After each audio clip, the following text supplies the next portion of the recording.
Hey, what's up? Welcome back to the MindShare Podcast. On today's show, we are going to be joined by our first guest of the year. And the goal, well, it's to be real, to have a real conversation. And as usual, say and talk about the things that most people won't and don't talk about. But, well, hey, somebody has to. So let's do this. This is episode number 373. He's the publisher of Real Estate Magazine and the founder of Just Sell Homes. After working as an agent, a trainer, a consultant, and a marketer, he built REM into the leading independent media platform for Canada's real estate industry. He's known for cutting through trends and teaching the strategies that actually create deals, clients, and long-term trust. And he speaks across North America on attention, authority, and modern real estate marketing. He's also a longtime buddy of mine in this industry who I know and trust is connected to behind-the-scenes conversations that most people don't hear. Joining me on this episode of the MindShare Podcast is a longtime friend of mine, Andrew Fogliato. Andrew, thanks for having me on. You got the name right and everything. I was gonna do the whole like Fogliato, just like most people do, but I'm like, but I know the guy. I just got it right. Good. What's going on, man? Not too much. It's a good intro. Did I send that intro? That intro made me sound great, or is that? Yeah, I mean, you sent it. I polished it slightly. I just a little tweak to it. Nothing crazy. I was tweaking my intros. I always find it uncomfortable when people read it and you're sitting there. So like some of my versions over the years have had versions where it's like, and he also likes making people, where like you always add the what they do in their spare time bit. I add in the like, and in his spare times, he likes making people read bios that are uncomfortably long that keep random. It's funny, man. And you totally get this, but I know for me, I say that to the team all the time where I'm sitting there like waiting to go on stage and they start reading your bio to you and you're thinking like, stop reading the bio. This is just uncomfortable for me. Never mind, Yeah. Well, that's what I find like having Joe. Like I did another one at an event, which I really enjoyed, which was the beginning of the bio is like welcoming my good friend. Yeah. And the end of the bio was like, even though I've never met him. It's like, it was like at the end, it was like, and sometimes he likes people to pretend to be his friend who have never met him before so they can read his intro. I could have gone one better and done read off the last part that says, but he knows me so he can say whatever he wants. Yeah. And that's where I started to get confused. They're like, well, geez, I got a lot I could say, but I don't know if I should be saying these things here right now. It's fine. It's fine. My man, it's good to have you back on the show. It's very good to have you back on the show. Before we get to anything tactical, and I do want to say that we've got a Team Canada going into the third period of a tied hockey game right now on an elimination day where they're supposed to win the entire thing. So for anybody that's listening to this live, thank you for joining us. Obviously, we're more excited than the hockey game is, so we thank you. We're going to try to make this exciting for you too. In saying that as well, though, attention. I don't know about you, man, but I know that I've got the game on, so I'm going to be kind of hopefully paying a little bit of attention. Though on the side, yeah, I mean it's there. Otherwise, just randomly throughout it, you just be going, yeah, and people are like, whoa, what did he say? What was so exciting about that? Think about what we did over a pint. I had to cut 30 minutes because we started talking Leafs and Raptors. I remember that, man. Trust me, I remember that. Although that got out of control because it was over a pint. Bracket S exclamation mark. Close bracket. But seriously, people, I think when I set the stage here, people are tired of the bullshit out there. There's a lot of bullshit out there. I know I'm tired of the bullshit out there. And I know that you're plugged into brokers, you're plugged into brands, you're plugged into boards, you're plugged into agents, like the whole ecosystem. You've done a fantastic job of being plugged into, and I know you got a lot of really great relationships with a lot of awesome people. If you had to describe the industry right now, like in one word, if we said it, like, and not to be polite, not to be political, but like, honestly, how would you describe it right now? I think you need to differentiate between like the organized side of the industry and then like agents day to day, right? Like the agents on the ground day to day is much different than like what you see at the like organized volunteering committee levels, right? Like and a lot of them there's surprisingly little overlap in a lot of parts of it. So it depends, which side are you asking about? Hey, well, you know what? I think I want to dive into all of it. Because again, there's like we say, there's like a lot of the same conversation that happens across the board in so many different levels of the game. But then again, it obviously changes. And we talk about, if it's, people spinning out market updates, or people talking about recruiting, or people talking about awards, or like new technology, and AI is like the big bright shiny object, which I want to get to a little bit later. But you're behind the curtain. Like, okay, let's talk with leadership. Okay. When we think about leadership positions right now, what are they talking about when agents aren't in the room? I mean, most of it is just how do we get them to want to be in the room and listen? I think and this is not a new thing. Like, if you remember back when, like, we would have met early days of like the Emerge conference series do it like 10 years ago, right? Like, back then it was, how do we get them to understand what we're doing? Like the amount, and you especially see it with REM, where we're covering a lot of what's happening, of what they're doing, and the amount of just like stuff they put out that's just like people's comments that are just wrong. Like, it's just, they got the facts 100% backwards of like what they like. The amount of people that think like you get elected as a CREA director and you can cancel the ORWP, or it's like when the RECO stuff and iPro was happening, they're like, okay, great, maybe the new RECO person can shut down ORWP, right? It's like, that's not in their purview. That's not something they can do. So like the biggest thing is literally just that. And then the other one that's happening is, where does like what they're doing, their responsibilities to the industry end, and like the brokerages pick up?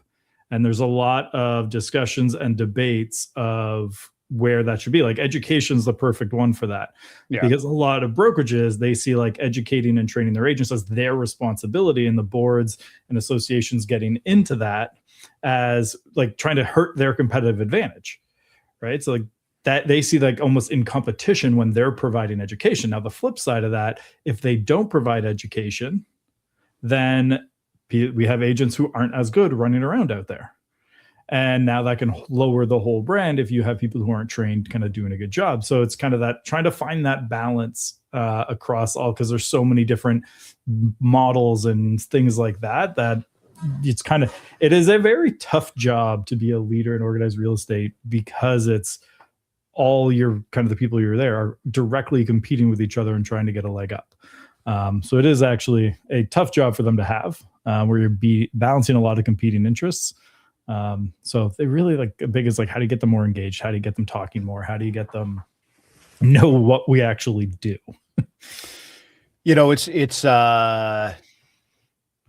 It's politics, right? Like realistically speaking, and I mean, and I'm not going down this sort of federal, conversation today, but I'd say that, it doesn't matter what side of the what side you're on, what color you kind of back into or support. The reality is, if the red gets switched for the blue's still going to have this time ahead of them to even be able to make any changes. It doesn't happen overnight. And I think that you raise a really good point there, is that, we've got some really good people in some really great leadership positions that have the right head on their shoulders. They've got the right intentions about what they're doing. They're doing it for the right reasons. And I mean, I know, again, I won't get specific to who's today just because whatever, but I could say like there's people that have just taken specific seats that have the right intentions on, and they're looking to do the right things, but it's not able to happen overnight, right? Like whatever that whole term is about, a ship in the night or something, and what it takes. Well, this is the thing, right? Like everything you do, there's going to be some people who aren't great at it or don't have the best intentions, but the vast majority, I've been to enough industry events. I'm sure you've been to as many or more than I have as well. Of like, most people get involved. They're just genuinely good people. It's just maybe how they're going about it is different than how you'd go about it, or their belief around something is different, but they're still trying to do what they think is best for the industry. Right. It's just that might not always align with what you think is best for the industry. And this is back to like, how do you kind of represent the interests of vastly different people? Like, because it's not just they're looking at full-time real, like they have to look at everyone with a license as who they're serving. And those are very different groups that you're going to have at every end. So it is it's not a job I would necessarily, like, for example, I would not necessarily want to be the head of an association in real estate, just because that's a lot more politics than I would enjoy.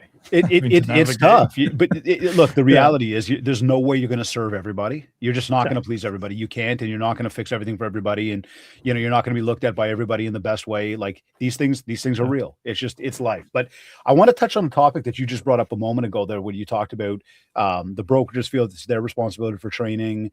And then, get some of the boards and associations kind of getting involved in this stuff. And we know publicly there's been some riffs out there about the differing opinions of what makes sense and what doesn't. But, to that, I'd say, why do so many brokerages now still treat training like an optional expense instead of part of infrastructure? Because we look at so many of them go, oh, my agent should pay for that. My agent should do that. That's not my responsibility. Because, and listen, I'll support part of that to the broker and go, I get it.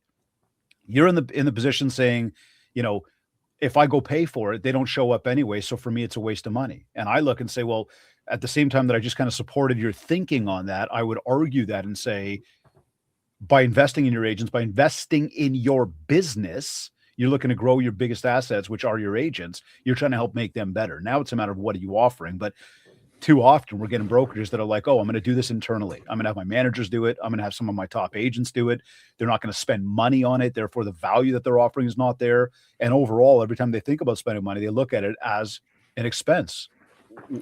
Why is it? What are you suggesting to them about the thought process they take to that? This is where I really look at the model itself. Like, I think some brokerages, their biggest value proposition is that training, right? Like coaching, training. Like, I think you could create a very good brokerage model that is essentially just a coaching company where you hang your license. Like, I think that is a very legitimate and probably a very profitable brokerage model. Other brokerage models are literally just cheapest we can get, butts and seats, no training. If you want anything extra, a la carte, go buy it somewhere else. We're just here for butts and seats. I think what we need to kind of establish is, like, what's the minimum allowed at a brokerage? Like, what's that floor of training, which should basically be that continuation of don't get sued, treat your clients well. And that's maybe what the argument of what boards should be providing to as a degree as well. But I think if you're a brokerage who wants to do training seriously, like, you do invest. And I think it would be good if all the managers were qualified to do that, if that's in their job description. But a lot of them, they have to manage and provide feedback on everything. Then they have to do recruiting and retention. And, like, there's just too much on their plate to develop a good training program. Like, an impactful training program today is not an easy thing to build out on its own, right? Like, or they can go and hire someone to kind of come in and help. But it's then knowing how to leverage that, if you're doing it, to increase your bottom line, right? Like, a lot of people will build a great training program and then never talk about it. And then no one knows. Like, the easiest brokerage marketing tool is get a new recruit, train them, coach them. They grow their business or improve by some other metric that matters to them. Like, I get more time with my family. I increase my margin, but maybe my business didn't grow, but I've improved by X amount. Advertise that result to people who also want that result. And you get more people in, you get them the result, you advertise the result, you just keep feeding that in. Like, at the end of the day, it is the simplest brokerage marketing tool ever. But you got to be able to get them the results and document it. And just so many get those results, they just don't document or talk about it. You couldn't be more right about that too. I know that. I mean, with us, like, we've got that training program. We've got that complete end-to-end solution.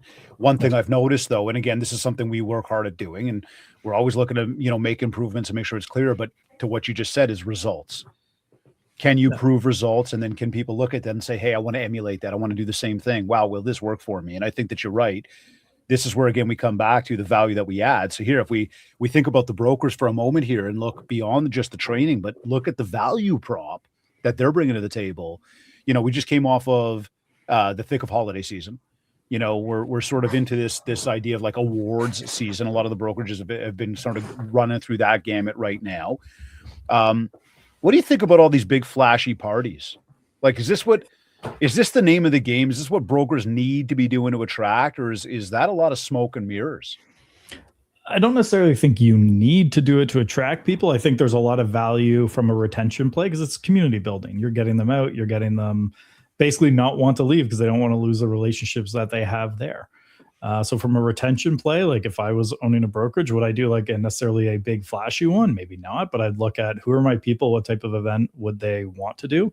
Like similar to like you've coached a lot of agents. Mm-hmm. Most of the time you're like, who's your ideal client? And essentially it's some variation of anyone with a pulse. Yeah.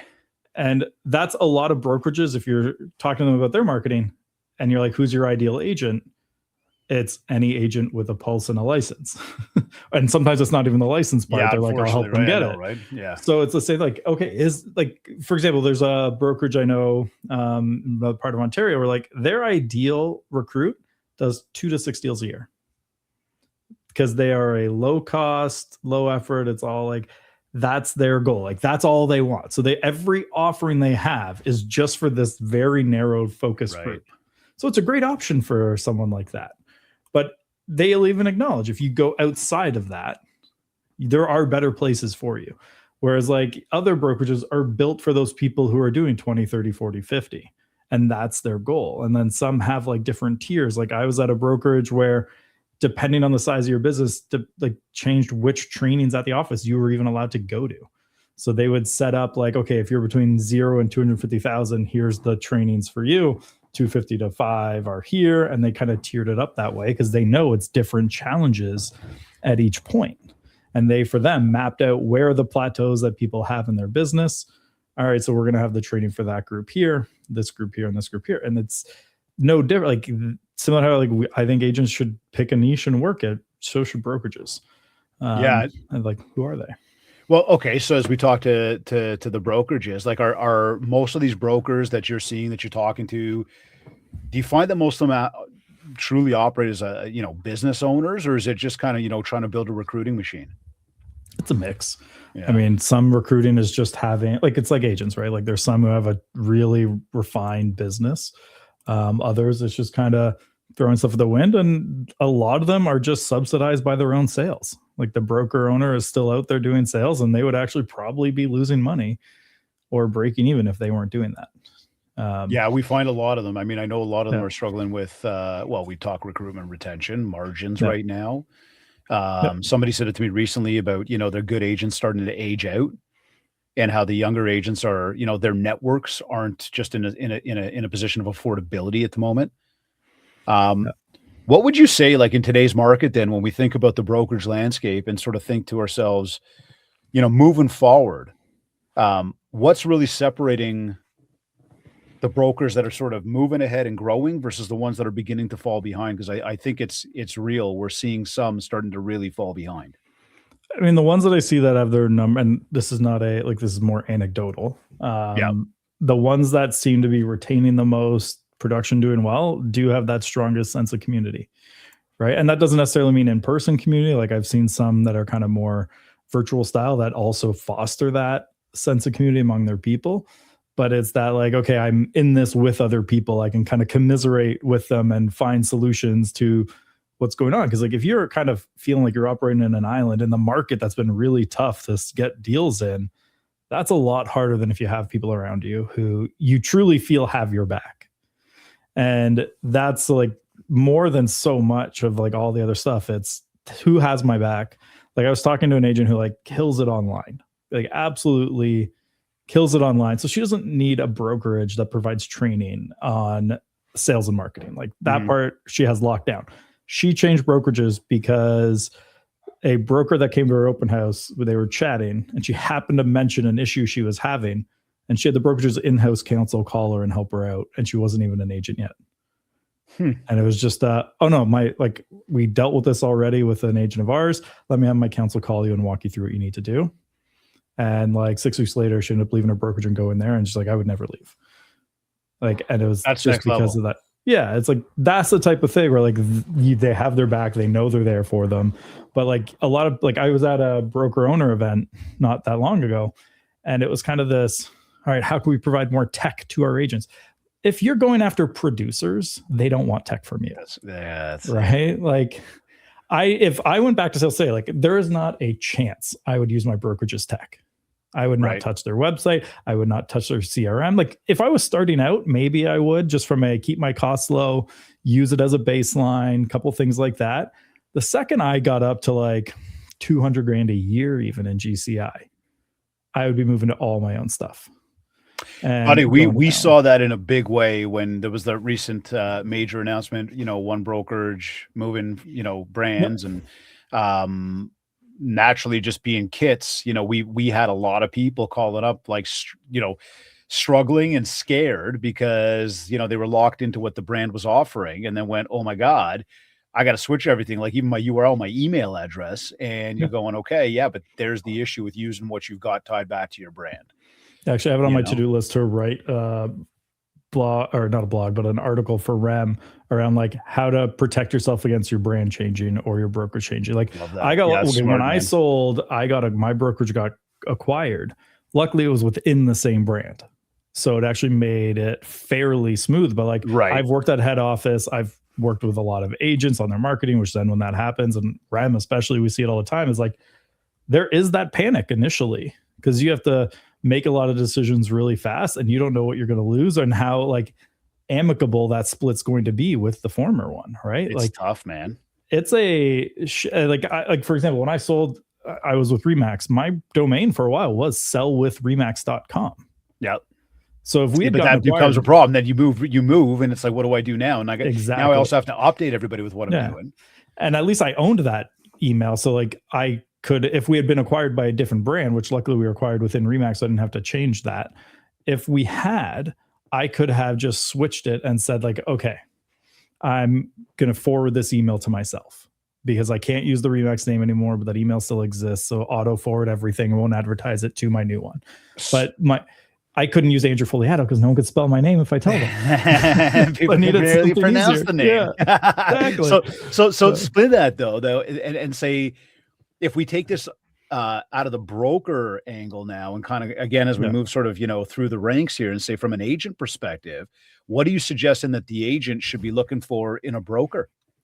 Yeah, it depends where you are in your business, right? Like if you're a agent doing 200 deals a year, you're not there for training and like the group trainings that are there. Maybe you want a mastermind with other top producers likely, or you want some sort of introduction to others within the brand that maybe aren't necessarily at your office that are at your level. But like if your broker hasn't sold in 20 years or ever, and the training program is built for people doing like 0 to 20, 0 to 30, 0 to 40, the challenges you have are very different. So at that point, it's like, okay, you got my back on legal stuff. You got my support when I need it. You're going to make this easy for me to build a team and expand. Like what they need is very different than what people at different stages need. So this goes back to picking your niche of, if you're going to look, you got to look for the brokerage that fits what you need right now. And that's a big, and there's not a one right answer to that. No, I was about to say that's a loaded one. And I think that if I look at that, I think coming back to even what you said about with, legal counsel was in touch and helped out. I mean, I come back to culture, and you mentioned that when we talked about the parties, culture and connectivity, is, I would look at number one for me is, okay, who is the manager? Who is the person that I'm going to be, that's going to be my contact over there? How responsive are they? How much do I get along with them? Do I like them? Can I see this person being my support mechanism? You said a good story on this if you want one. But like the tools from the brand are not everything. The reality, the party is not everything, but that support that you get, it's all to part me of is it, number though. one. So you were sharing there. Like, so I had my old broker. Her name was Barb Brindle. If you know her, she's great. Mm-hmm. So she, I give you an example why, if I ever went back to sales, which I have no intention of doing, to be clear, I would go wherever she is, even if it was Barb Brindle Realty and she's agent of the only one there. And I tell this story often is early in my career, she was my broker. And I don't know for sure that I did this, but possibly. I think we left the door unlocked at a showing in the back door. Oh, I don't know for sure that I actually did. I'm not confident. But anyways, the agent called her, and it just happened. My office was across the hall from my broker's office. And all I hear is her tearing into a guy on the phone for being unprofessional and rude and like just absolutely. I'm like, whoever called to complain to her about something is probably regretting it because she has someone's back hard. Yeah. And then I hear her hang up the phone, get up, walk across the hall, close the door to my office, and then basically just said, Andrew, let me talk to you about why you're an idiot. It was perfect. I was like, had my back and then told me why I was wrong. And like, again, it's possible that we did actually leave the back door. Not something I would normally do. It's certainly possible we did, but the agent basically called to rip me a new one to her, and she had my, and it was like a lot of things like that happened with her, where it's just like, I saw how she had people's backs. And for me, that's what mattered to me, is like, that was someone, no matter what, I know they're in my corner. It's a great point, because it reminds me of a story of when I first got into the business. And I remember doing a sales presentation. The manager walked me out to my car after, just chit-chatting. And an agent was pulling on his sort of like sleeve, like, I got to talk to you, and kept trying to interrupt. And the manager wasn't having anything of it, ignoring the guy. And finally it got to a point where I'm like, hey man, what's up? I figured I'll acknowledge the guy. And he's like, the manager's like, I told you I'll be with you in a minute. And the guy's like, he turns to me, he's just like, I got my first deal. He was all excited. And the manager looked at him and said, I told you I'll be with you in a minute. And I thought, oh, no. And I gave the guy a big high five. I'm like, congrats. I looked at the manager. I stuck my hand out. I exited stage left. I got the hell out of there, because I'm thinking, buddy, this is a moment for you right now. You need to support this guy. Yeah, exactly. And unfortunately, I think that's the big missing link, is that connection with another human being, which we know is really the gold in this business. It's no different from a broker to their agent, manager to their agent, or for what an agent should be looking for, in my mind, of what the ultimate reason is that you would choose a particular brokerage. Because I hear it all the time. Oh, they're going to support me. Oh, they're going to help me. And then they don't get the help or the support they needed. And now they're left looking for other options. And I mean, if all you're doing is sitting there saying, hey, I'm going to go based on who's going to give me the most leads, or, the best split. I also, again, look, if you're looking for discount brokerage, maybe that's your thing. Maybe that's, your business model, but I don't think it's necessarily the way to go. I think people need to look at that connection, and from both sides. The agent needs to look for connection, and the broker manager, like leadership team, needs to also be very cognizant about the connection they're creating with those people. And there's your recruitment and retention. Yeah. And it all comes down to who's your ideal agent that you want there, and building out a plan for them. Like, maybe you are that guy, for example. Let's say hypothetically, they don't typically bring on new agents who ever do their first deal. Maybe there's no process in place on how to congratulate. Like, yes, should have been excited, should have been involved, but like, let's say they only really work with people who do 20 plus deals a year.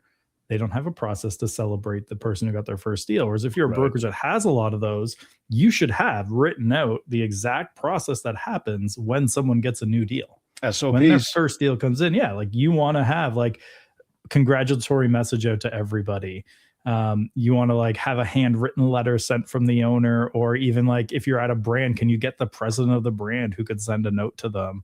Like, what can you do to make that extra special for that? Like, it took me 6 months to get my first deal, and like, they made a deal of it. Like, they made a point to like offer a lot of congratulations for getting that deal, and stuck home. You know what? And you remember it, and you stick with it, and it means something to you, right? Yeah, exactly. All right. Before we dive any deeper, I want to make sure that we mention that this episode of the MindShare Podcast is brought to you by Kits Keep in Touch Systems, your ultimate marketing and lead generation CRM. If you are in real estate, you need Kits.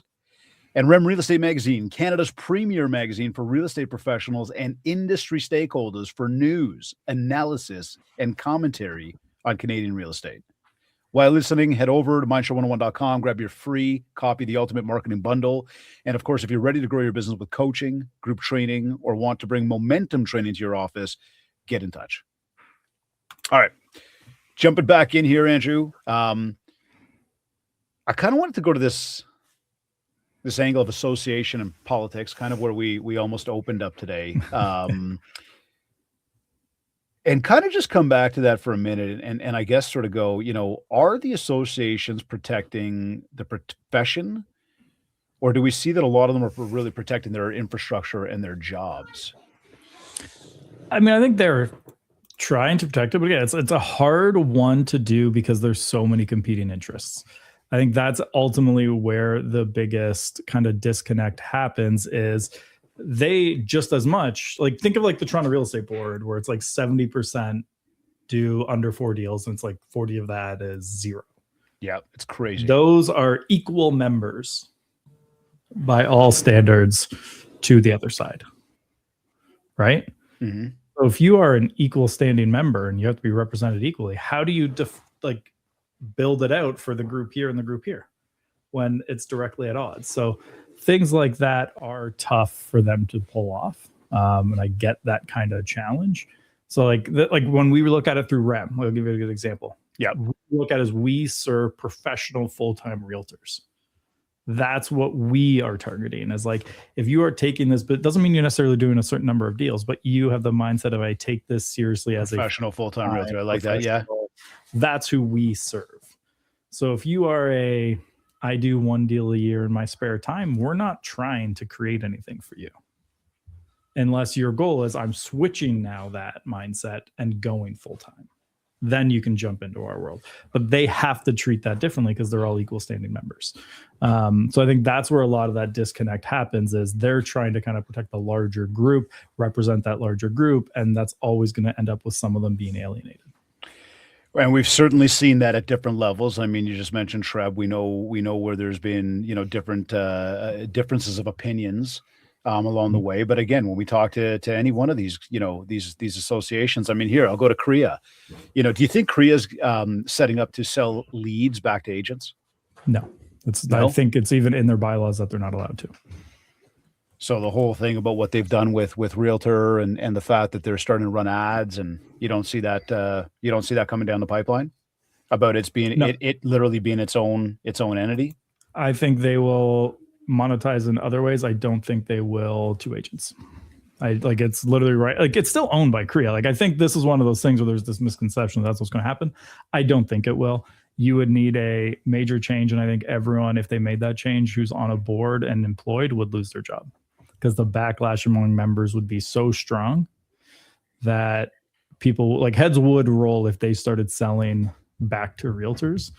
So I'm not concerned about that. I think the bigger concern is, like, what are the partnerships they're doing? How does that impact lead flow? Like, there are things like, for example, they have options now to refer to mortgage brokers. Like, there was one that they tested out for a bit.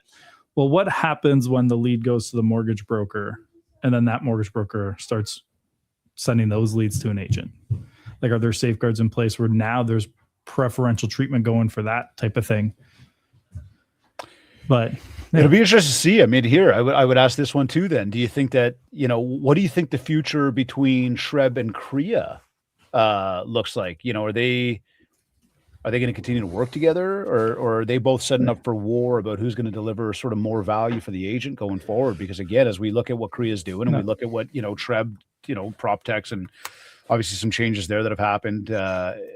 What do you think the future there looks like? Are they battling with each other? Are they at war? Are they working together? Battling might not be the right terminology. I think it's more jostling for whose lane is whose, right? Because at the end of the day, like, they could provide a lot of different services. Like, if you are the TRREB, like, obviously you have to lobby the city of Toronto and the other cities that encompass TRREB. OREA would be doing Queen's Park. CREA would be doing federally. Really, TRREB doesn't need to be involved in the federal stuff because that's CREA's main job. So, hold on a second. So when you're looking at that, is like, I think it's more or less like we're fighting for who's lobbying the federal. It's just like, where's the stuff like educational webinars and stuff like where does TRREB provide it? Where does CREA provide it? Where does OREA provide it? And like, why are we duplicating the effort across all three sometimes? Like, maybe there are those savings if there's more coordination, or just two of the three back off, and which ones that's the jostling for them to figure out. I wouldn't necessarily call it a war. I mean, there are certainly, if you've been in the rooms, you've been in those rooms before, you will see that it's not always a pleasant conversation between the different parties. Where those That's things why I raised land. the question over here, right? Like it is. You call it jostling. There's a battle, but there's something. Yeah, and like there's a lot of it is more maneuvering. And like, let's be honest here. Like, at the end of the day, with the size of TRREB's voting share, at the end of the day, it's pretty much what TRREB wants, they will get. Like, There's not really another way to say that. Like in Ontario, I think it's like they have 49% of the vote share, and that's what they're capped at. But then they also have their partner boards that puts them over 50, and I believe it's over 40% of the CREA vote. I could be wrong on that one, but it's still a very high percentage. Like essentially, if you want to get something through, you have to have TRREB's vote, or you basically have to get 100% of everybody else to vote with you. Yeah. So they do have an outsized say, but at the same time, if you look at agent counts, they also have the majority of the agents. So they do. But they do. It's just it's interesting. If you want to get something through OREA, you want to get something through CREA, it goes through TRREB. Well, let's talk to OREA for a moment, because I know this has come up. Some people have asked the question, and I thought I'd just bring it up. And I don't say that I take opinion on it. But some people have asked the question of what value does OREA deliver anymore? And I thought I'd bring that up today. And just, like, what do you? Yeah, well, the forms are there. You know, I mean, what do you think? What are they delivering? So I mean, are they I still think necessary? Yes, but maybe not in everything they do. Like I think the first one's like I don't think you can discount how good they have historically been at provincial lobbying. Especially when Hudak was in charge and his relationship with Doug Ford. Like there's been a lot of people in government relations roles who have been spectacular. Like they've done a really good job behind the scenes that they don't even always get credit for. On the provincial lobbying front, that I think that they've historically always been very good. I think obviously the forms are pretty great for what they need to do. Past that, like ORWP, they are doing that and providing that, whether that is a lot of people argue one way or the other, whether they should have or the value of it. But at the same time, like it wasn't OREA's decision to bring it in. If you want to start getting into the weeds of it, it was like the boards told them to bring it in and they had to do it. Like it's a funny, like every time a new like OREA, someone gets like, okay, are you guys going to get rid of this? I'm like, it's not their call. Like the boards have to tell them to get rid of it if they want to get rid of it.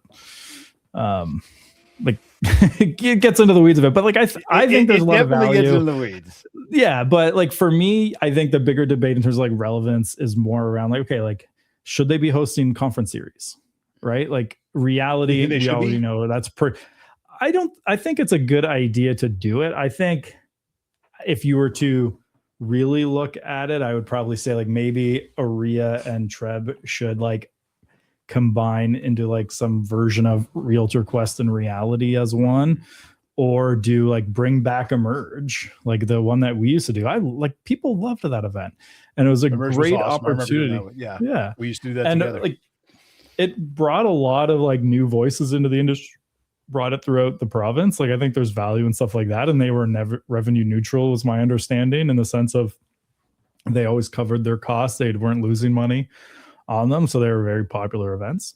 So like personally, if an association can find a way to like get sponsors and partners to fund more initiatives, then do them. Why not? Like you have this there, but I think we're poised for something. You know, there's not really I think that the conference landscape itself could use a fresh face in it.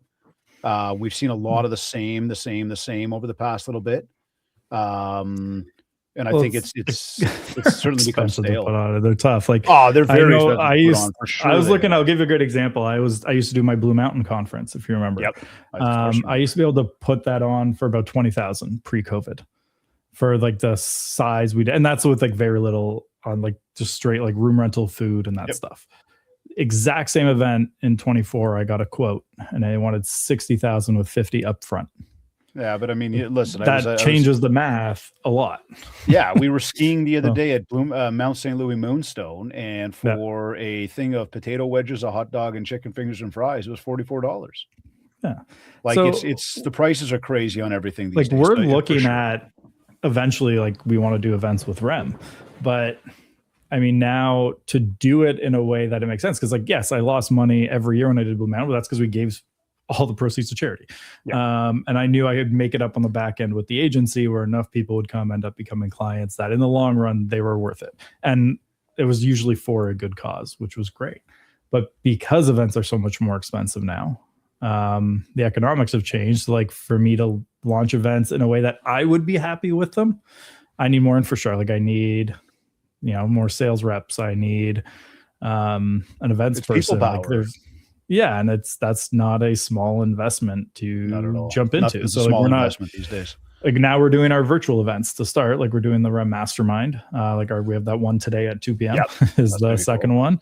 And we're going to do that every month. And those are like some really cool virtual events. Like we did a virtual event last year for Bruce Johnson where we raised $13,000 for his charity. One of my favorite people. Yeah. So he was awesome. Yeah. So yeah, like I think we'll probably this year you'll see virtual events from REM and our print magazine coming back. But that's exciting. Then I'm pretty pumped about that. And then next year, I don't know if next year we'll do in-person events yet. We'll probably start more like, I think Mastermind is where I actually want to go with events. That's so more curated, smaller, they're high value events than like the big, like we've been hosting our Mastermind for 3 years now. And quite frankly, we don't have a date set for this year yet. Because when you come back to cost, time, infrastructure of putting something on, it is heavy. It takes a lot of time, a lot of energy, and there's something intrinsic about it when it comes to culture, which you can't buy. And then there's something to be said about like ROI in terms of just time spent and all that other stuff, which becomes sometimes a little prohibitive. But we're working through and trying to figure that out because I'll tell you, the Mastermind is powerful, man. It is a really, really, really special thing. We have some amazing people that come to it. And again, it's a small group. It does a lot of stuff. But, as we brought up the idea of money there, I'd be remiss if I didn't ask about RECO. And not to go down the rabbit hole with it, but they seem to really be clamping down now. I'm hearing from a lot of different sort of sources that they're really clamping down. If you were an agent being disciplined right now by RECO, how would you feel considering everything that just transpired with the whole iPro fiasco? Depends on what I'm being disciplined for. Well, I'm just saying, like, they're coming to you and they're like, hey, you did bad. And you're like, but hold on a second, you did bad. So even the iPro one, like if we take a step back, like ridiculous how it all played out. But at the end of the day, like if you actually look at their decision-making process and you try to like take a step back, they were trying to prioritize getting people their money back. They thought that what they were doing was back to like, they had the best intentions. Like I've seen the conspiracy stuff out there. We get a lot sent to us to REM. That's a little nuts. I don't think there was some grand conspiracy with the iPro guys to like let them off easy. I think they just said, this is the path that gets the most money back to the agents and make sure the consumers are whole. This is the path that is more punitive to these guys, but higher risk of not everyone getting their money back. And they prioritize this path versus this path. And as we can see, most people wanted this path. And I think of the like stuff around like, they should have been talking to the board about it. They should have been more internally around RECO, all open together. Like that's where I think the errors were, not in the actual like trying to do what they're doing. I think there needs to be a lot of changes in the industry. Like I think risk-based auditing procedures, like if you're a brokerage that has, I'll just make up a number here, roughly 500 agents for one manager, you should be audited a lot more than someone who has like one manager to 50, right? If you have a history of issues, you should be audited more frequently. Like if you find a violation at a brokerage, their audit and like frequency should increase. If you've never had an issue, everything's always been perfect, you have a really good agent to manager ratio, all those things, like, you maybe shouldn't have to do as frequent of an audit. But like if I was a broker owner, I'd probably be getting independent audits now and posting when it was the result and when the next one's scheduled for. As just like that transparent, hey, we're doing it this way to make sure everything's good.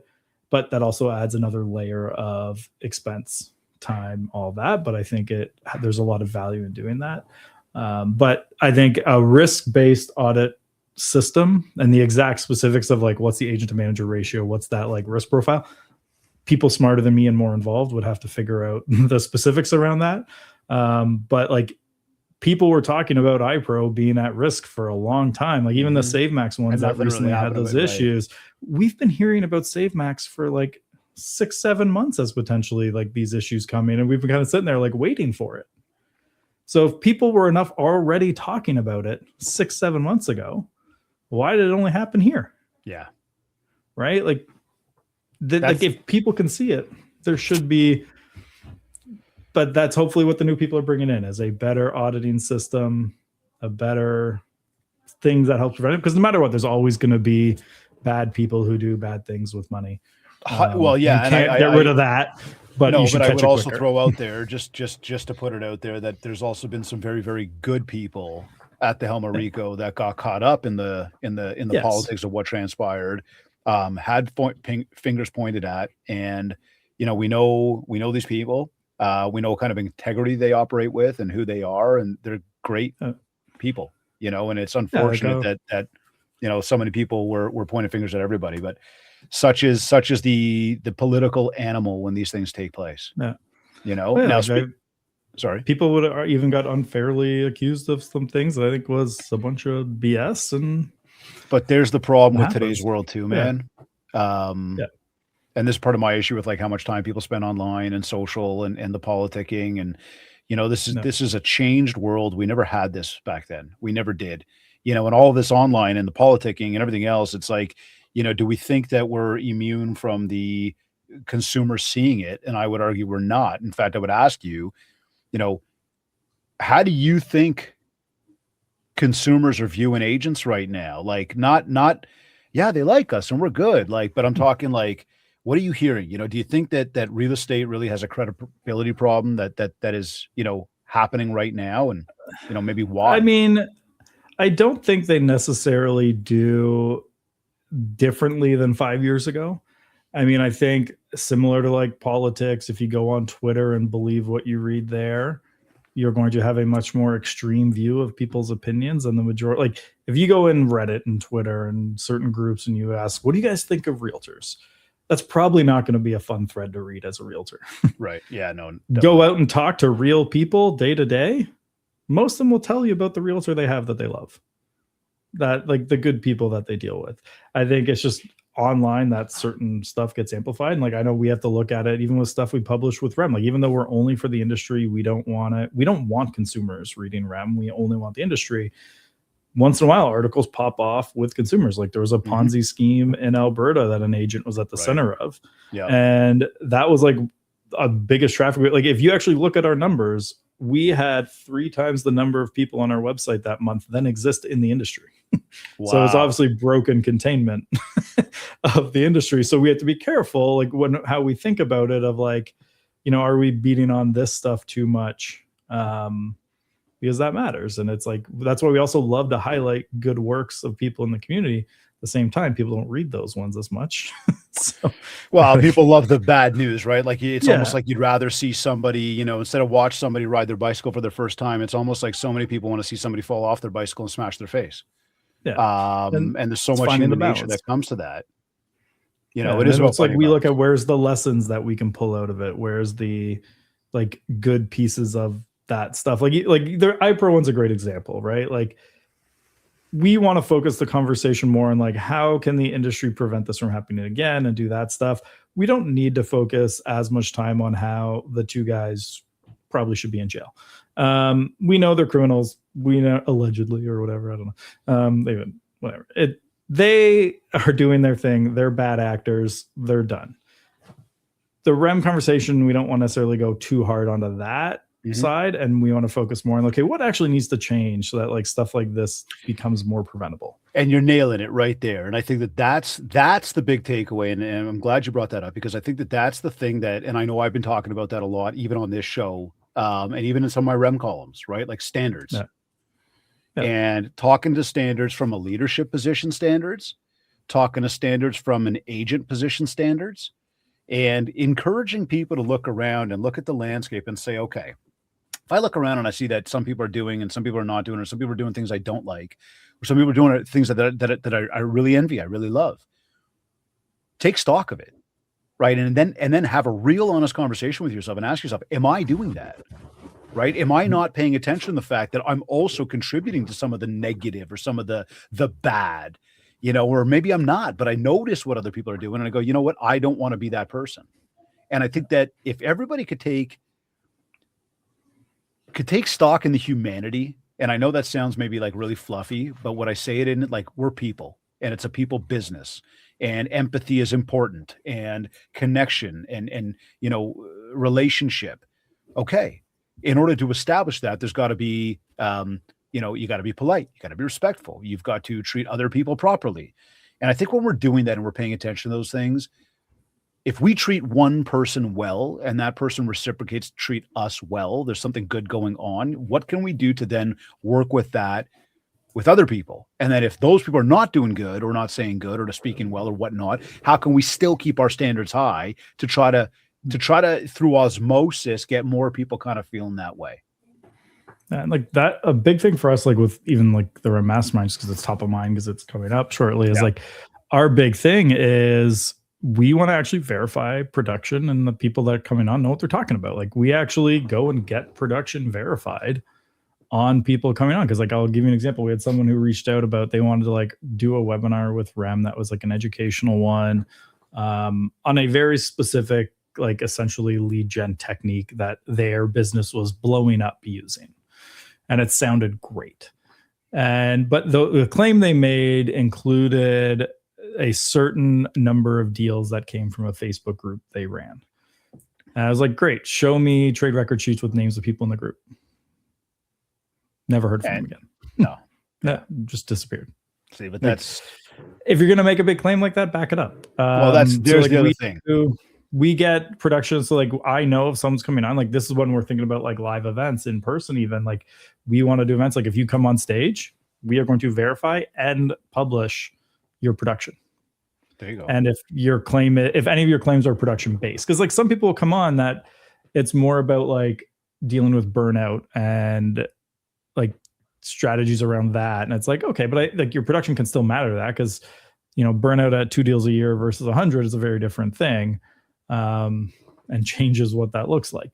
So, but for us, like we do want to have that legitimate, like I don't, like you've all seen it, like these people at events who go on stage and they talk about fastest growing realtor ever and like number one on this, number two, and then you go look them up, they do like 3 deals a year. They were fastest growing because they went from 0 last year to 3 this year. That's not like someone to go take lessons from.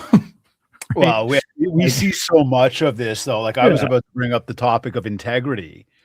Man, there's so many people in this business that lack it.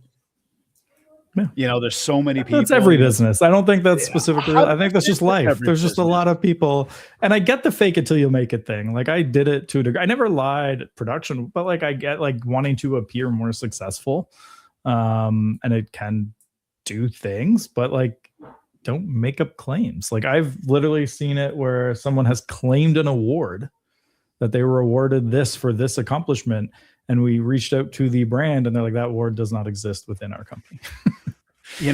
I'm going right down to even the whole, say one thing, do another. The whole idea of, what a handshake used to be and how a handshake used to matter to people. And how people used to follow through on that. If they looked somebody in the eye or shook somebody's hand, that they would actually do that. Let's just talk to integrity in general then. And in general, specific to, I guess, our industry, but what would you say to anyone who you came across that didn't have it? Depends on how I found out they didn't have it. The classic, everything is it depends, right? You were a direct result of it. So, I mean, a lot of the times it depends in the scenario, but I mean, the easiest one is just cut them out and move on. Like, just don't have time to, if it's something where like there's harm and I gotta like, then yeah, you address it and deal with it and get in it. But if it's just like, we've come across people in the industry at events and day to day where you're like, oh, that's not someone I think I would like to associate with anymore. And like there's even event series, like there was an American one I used to go to that I stopped going because I found that there was a certain in crowd at the event series that wasn't for me. Yep. I'm with you. Like that happens. Like but sometimes you got to go and meet people and see. And I mean, the biggest thing for me is I just 99% of the time, I don't like make a confrontation. I just go a different direction.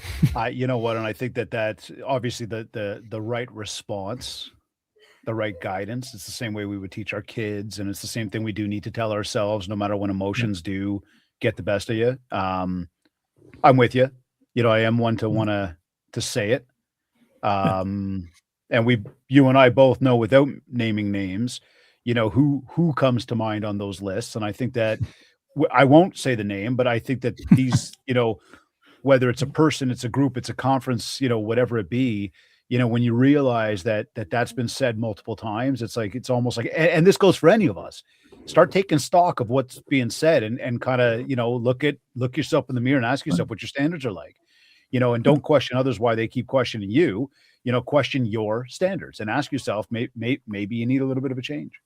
Yeah, like there's lots of things like that where just I quietly go the other way and focus my efforts elsewhere. And that's at the end of the day, like I think most people are still trying to do the right thing, and you would hope so, right? And I just here. Speaking of that, changing topics. Yeah. If you were starting fresh as an agent, 2026, knowing what you know now, what would you focus on first, Andrew? Am I in a brand new market? I'm in my market. Set this table. You literally just started in the business. You got your license. You're all excited. You know, you've been working. I know what I know from a marketing and sales standpoint, but that's it. Is that what we're saying? That's I would say you barely even know marketing and sales. You just, and no, it's not you, Andrew. Okay. It's not your a brand new agent coming in. Okay. You're a brand new agent. You sort of, you know, sorry. When I say knowing what you know now, no, it couldn't be what you know now, because that's a whole different thing. You're starting with a ton of experience. We can't do that. Yeah. That's what I mean. Of like, where's that? Okay. So in that scenario, first thing I would do is, before I get into marketing and say, I would make sure I am the subject matter expert in my area. So like, I know the inventory, I know the market, I know, like, I'm going to make myself the best realtor that you could hire. Because that, I think, that was actually a mistake I made when I started, is I got really into the sales and marketing. I got really good at sales and marketing. I was just like an okay realtor. Because I remember someone asked me something about the market, and I was like, oh shit, I have no idea. And that's why I actually then pitched the newspaper to write a monthly market stats column for them. And I did a market report every month for the local newspaper. And that was to force myself to learn it, because I'm like, well, if I'm going to be publishing something every month that goes to the entire town, I better know what I'm talking about. So that's how I forced myself to do it. But that would be my first thing, is just like, know the inventory. Know, like, there was an agent in my office, and I love that she did this and she let me use it, is like, she had every floor plan and sales brochure of every builder who built in our town going back like 50 years, and just like a drawer in her office. And I was like, I know some agents that can stand there at the curb and tell you how many bedrooms, what the layout is, what the floor. Yeah, 100%. Yeah, like, think of how much of an expert you go, like, into, like, my neighborhood was built in the 80s. She had like the floor plan for this neighborhood. Like, if you walked into this today, I don't even know what builder model this house is. Like, what was the name of this? I have no idea. But if I had an agent who walked in, I wanted to list this, like, oh, you have the adventure model. I'd be like, oh, you're like, you know the area, you know your stuff, right? Like, those little things that clue in. So I'd want to make sure I'm the next. Then I would get into, like, obviously I'm going to do a lot of content marketing. I'd probably do stuff like Over a Pint, but with local businesses. But obviously first I'm going to nail down who's my target audience. I'm just going to do what I know, which is young families, because that's what I am right now. So I would probably look, okay, who do they look up to in the market? Who do they deal with? I'm going to go make content with all of them and just get out there and network, join some hobbies type of things. Then just look for, like, I always look first at what can I, like, who's essentially trusted by the group I'm going after, and then how can I collaborate with them? What can we do together? How can I earn their trust, their referrals, and then have that transfer to that group? So what I heard there was really involvement in the community, getting to know the people, getting to know the houses, getting to know the shops, really trying to become a local expert. And my marketing would be showing all that. Like, I would just essentially, the document what you're doing. It's kind of like that. Like, I would go and, like, okay, I want to learn all the school districts. That's a good thing to know if you're dealing with young families. I would then go and interview every principal at every school in my area and write an in-depth thing about what you need to know about going to this school. I remember we talked about that one. Yeah. And like, what are those other, like, an easy one at this age is like, we get invited to birthday parties all the time. There's like 5 places everywhere goes.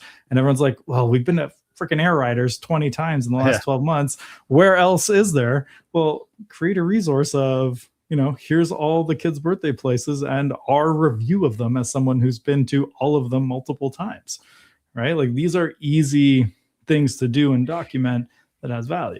They're easy. The problem is a lot of people look and say, oh, but it takes too much time, or, oh, it's not going to add value. And I'm with you. I mean, there's a longer play to that. Now, we could talk marketing all day, you and I, but I want to jump to this one here. There's a question I've been asking a lot lately about who will the industry hate in 10 years from now. And it's sort of setting that stage with your blockbuster Netflix and Toys R Us and Amazon and taxis and Uber.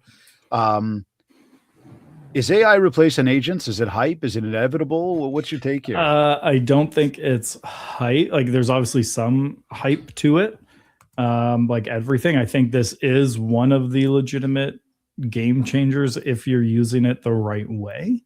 Okay. In terms of what can be done with it. It's not going to replace agents, I think. And I mean, there's why? How do we remain relevant? You and I have both been asked that question over the past number of years, many times. You and I know both, though. Buying and selling real estate is such an emotional process for so many people. Mm-hmm. You want someone and like, think of just like AI slop being the term of like, it's fake. It's enough. Like, you can tell even the comments on posts, and those posts are written that are clearly just been AI because it's not this, it's this, it's not this, it's this. Oh my God. You can see it. Like, you could see, you don't even need a magnifying glass anymore. Yeah. So when you look at that, like, people crave that more. Like, I could even see like verified networks where like you have to join and proven there's no way to do that will increase in value. But I think that connection where like, if I'm an agent, I would look at how can I use it in the back end. It's same with like every other tool. Like when DocuSign came out, e-signatures were legalized in Ontario. As someone who's like in the industry for a long time, you're like, oh, no, this is a horrible thing. They shouldn't allow it because it's going to take away time from your clients. I'm like, if you're using it right way, it gives you more time with your clients. You should look at like, okay, instead of me having to, go to my client's kitchen table, get their signatures, drive back to the office, fax it, drive back the new, wait for the fax and go back to them and keep doing that. I can just sit at their kitchen table with them the whole night and use DocuSign, but now I'm getting all that FaceTime while we're waiting in between. AI is not that different. It's like, I can use it in the back end to do all these cool things. So I have more time with my clients and I can spend more time on that relationship. And there's some really cool stuff you can do. Like I did it last night in like 10 minutes. I was inspired by a thing that Chris Smith and Jimmy Mackin did. I had an agent send me their like net proceeds Excel sheet where you can put in like details. 10 minutes, I created an online calculator that you can just go in and it's just shows you all the net like what you net from. What'd you use to build that? Which Lovable. Okay. I just like, we're building it out right now, a bundle pricing kit. So like, for example, I just set it up for the print magazine, the media kit. I fed in the actual Google Doc that was our media kit. Mm-hmm. And it turned into something where you can actually just go in and select the things you want and then send us the message and it'll build the running tally as you go. Like that, like I was showing it to my brother after I built it, who's my partner. And I was like, what I'm just showing you right now, that took me 10 minutes. If I did this before that tool in AI, that would have probably been between 10 to 20 hours of man time between me and multiple other people. Right. So like I got all that time back. I think that when I bring it up, and I think you nailed the answer on that, is the relationship side, the emotional side. And that's the one thing that I want to continue to echo in a big way to our industry right now, is that it's about how you use it. It's not about how you make it separate you from the people that you deal with. I was recently hosting a dinner. I was moderating the dinner. I was brought in to kind of just, we were there 2 hours of VIP dinner, top producers. And I hammered in on this and I did the whole thing of who is real estate going to hate. And we got to the topic of AI and it was like, okay, let's talk about AI. People talked about the integration and how they use it and what they do with it and how much time they spend using it and learning it and everything else. And we never, I kept pushing to get to the answer of, yeah, but what are we doing to battle it? And at the end of the day, when we came back to this fact that it's about the relationship, it's about the experience we provide, that right there is what AI cannot do. And as you know, the more people that remember that, and the more people that implement that and believe that and say, okay, yes, I'm going to integrate, but I'm not going to allow it to get in between me and the people. That's where we save ourselves. That's where we remain relevant in 10 years from now, Andrew, is my belief. Yeah. Because now it's, yes, I leverage it, but it doesn't get in between what I do. Because otherwise it gets to a point where it does take over your world and agents aren't needed anymore. I mean, you and I could literally go into any one of these platforms right now and say, hey, teach me how to sell it. Not that we don't know, but like, let's say the average Joe, teach me how to sell my house right now. It'll walk you through it. Yeah. It's not going to be the easiest, but it'll walk you through it. A lot of where I think the advantages are coming from AI is taking the complicated side of tech and making it simple, right? Like even Zapier is very overwhelming for a lot of people of how to connect things. Whereas now you could even do it voice mode in some tools and just be like, hey, can you just get all these Facebook lead forms? I want them to go into my CRM and trigger a drip campaign that talks about why they should hire me. And then it goes and does the work, sends it to you for approval. You approve. You go. You don't have to sit there wasting hours of like, okay, but what's the integration? Okay, what's the API key? How do I figure out that? Yeah, it's tough. And like that stuff is a great thing to get rid of, especially quickly. Like that's similar to this building those little tools on Lovable. Like there's so many really cool use cases where like you could in minutes customize a listing presentation website for every listing presentation you go on, with very little extra effort. And like you could have a perfectly designed, customized listing presentation for each individual client. And that would take no extra time at all with very little technical ability. So a message then. Give me a message. What would you say to anybody right now when we talk about it? Because I'll tell you, I think there's some fantastic things you could do. And I don't even think we're there yet. Like I think that there's so much more coming. And it's not a, you know, is it going to happen? Is it going to stick around? It's here. It's happening. It's happening right now. Again, what I'm seeing is a lot of agents who are putting it in between a lot of the connection point of why an agent is still needed. And I'm trying to, you know, really say to the industry, just remember what you do for a living, you know, and remember that the more you integrate it, potentially the less you seem relevant and the less you seem needed. And we've got to be very cognizant of that. So in playing to that message, what might you say to the industry then too, from a cautionary perspective per se? Don't automate interactions with your clients. Automate what gives you more time with them. A lot of people like to avoid, like they use AI to do the things they don't like doing, which is picking up the phone. Whereas you look at the people who are successful. Like I'll give you a great example. I had Mark Ferris. I interviewed him for something. And I was like, what makes you different? You did 1,000 deals, 1,700 deals a year, 1 year. What makes you different than the other agent? And his example and his answer was perfect, which is nothing. I just do the boring stuff consistently.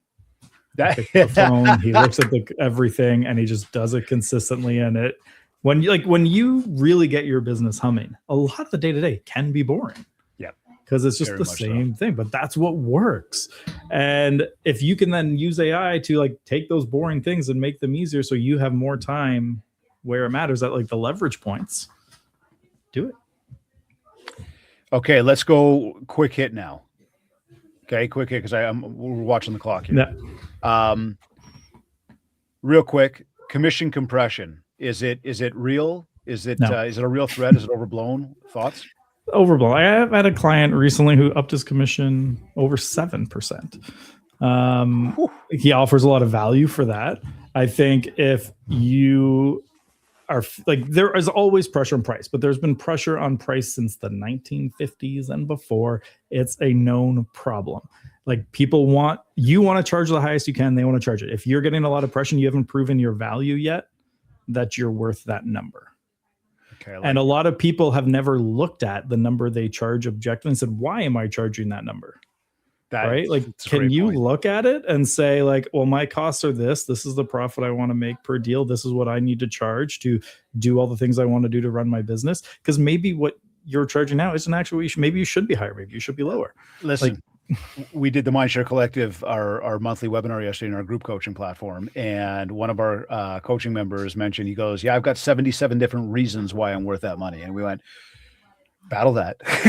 Like, Yeah. You battle one, you still got 76 more. So your bang on is have a reason why. Like, I'll give you an example with even like the Just Sell Home side with like running Facebook ads for realtors. Like, I can tell you, if you come through my marketing how I want you to come through my marketing, you don't talk to me about price. You just come on and say like, right, when can I start? Essentially, like a lot of my sales calls are like the come list me equivalents.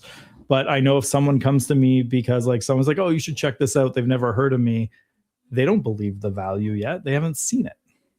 So like that becomes a marketing problem. So like for me, if you're getting a lot of pressure, it's a marketing problem. Prove your value. I used to have a mentor that said to me that if you're battling price, it means you haven't proven your value yet. Yeah, which is a marketing problem. Teams versus solo agents, who survives these next 5 to 10 years? I think you'll have both in 10 years. I don't think that'll change.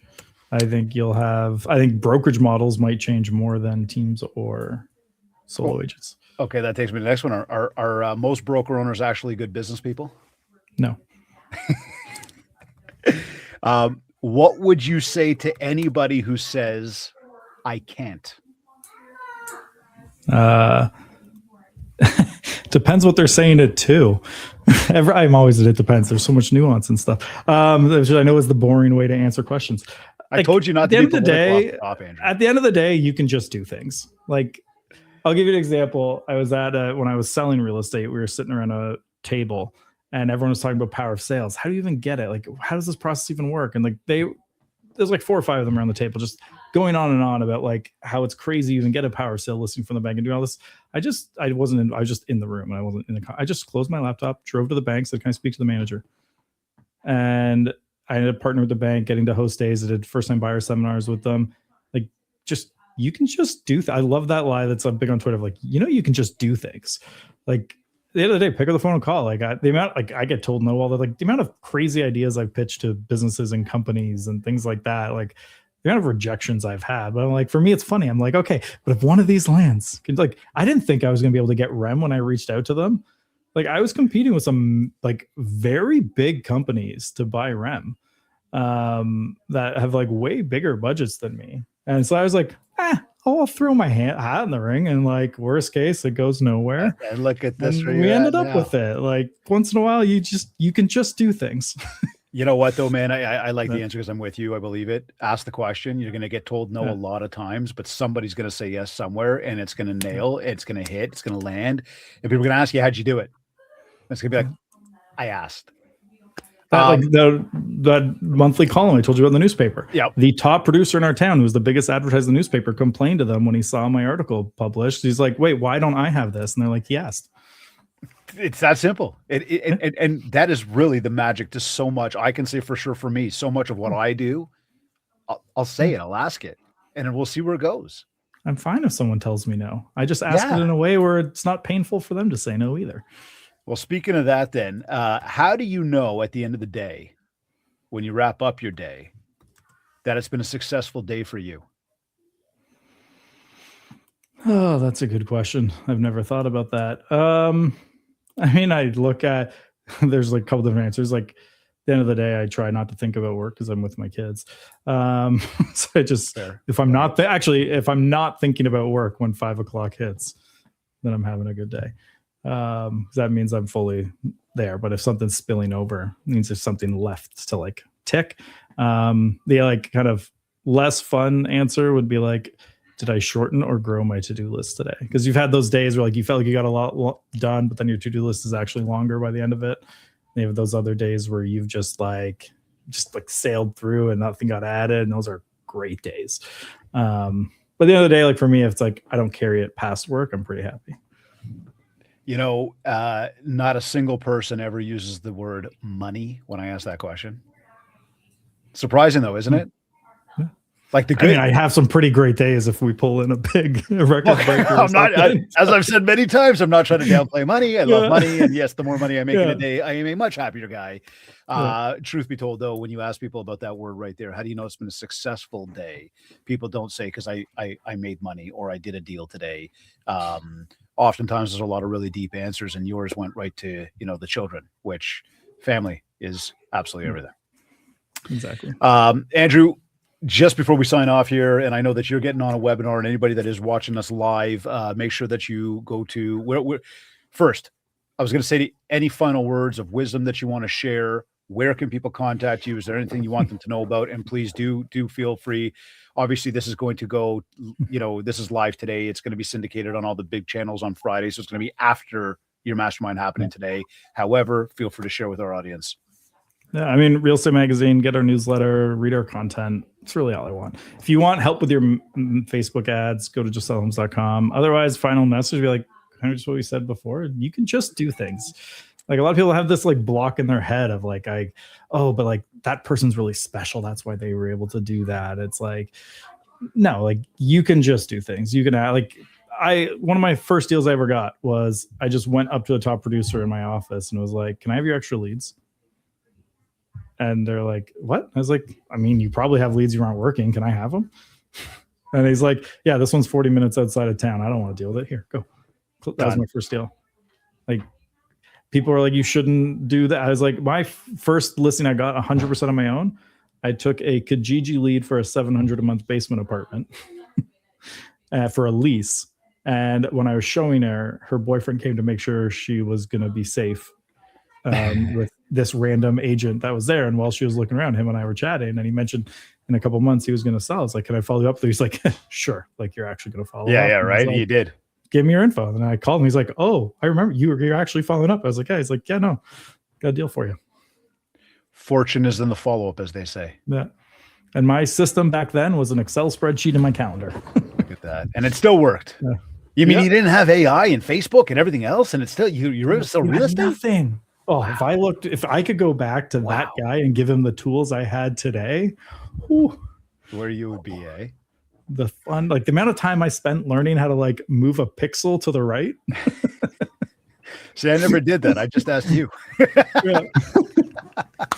Oh man, I gotta let you go. I know you got to rock. You got another event to get to. A big thank you for joining me on the show once again. I know it's been multiple times, and as well, although we are in the middle of February, for helping us kick off the year with a real, what I'd say is, if I say hard hitting, tell it like it is episode. I don't know if we got as jarring as maybe we could have, but I think that there's a lot of topics that we covered today. We really ran the gamut from all different levels of real estate.